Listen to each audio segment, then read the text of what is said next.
Honda ছাড়া তো ধরে কখনো দেয়। আরে হ, আর কোনোদিন আমার হুন্ডা ছাড়া দেখা যাইবো না। কিরে কি অবস্থা? কিরে তুই আইলি কি মনে কইরা? আইলাম দেই দেশের আবহাওয়া অবস্থা কি? কিরে তোর না একটা হুন্ডা কেনার কথা, হুন্ডা কিনছস? একটা হুন্ডা কিনবো বুঝছস, এর লিগেই দেখতেছে আবহাওয়া একটা হুন্ডা কিনে আলাম। মামা একটা কাম কর, তোর হুন্ডাটা একটু দে, একটা টান দিয়া দেহি। হুন্ডা কিনবো তো একটা নতুন, একটা আইডিয়া টাইডিয়া লইলাম, একটা টান দিব জাস্ট, আর কিছু না। দুই একটা ফটো টটো তুললাম, আপলোড মাপলোড দিলাম, পোলাপানে বুঝলো যে হুন্ডা কিনা লাইছি, বুঝছস নাই? বন্ধু তোর একটা কথা কই, তোর একটা গার্লফ্রেন্ড আছে।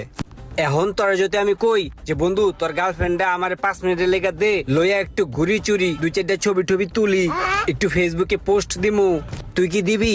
দিবি না। ঠিক এই বাইকটাও আমার একটা গার্লফ্রেন্ড। সো আমি আমার গার্লফ্রেন্ডে তোর কাছে কেমনে দেই ক? ধর বেড়া, এটা কোনো কথা বলি বেড়া? কোথায় রয়েছে বেড়া গার্লফ্রেন্ড আর কোথায় রয়েছে বাইক? তুই কি লিগে বেড়া ফাইজলামি করছিস বেড়া? নাম্বারের নাম একটু চালা বুঝতে বেড়া, তো বাহানা করো স্কিল লিগে। আরে ভাই আমার গার্লফ্রেন্ড তুই জোরাজুরি করে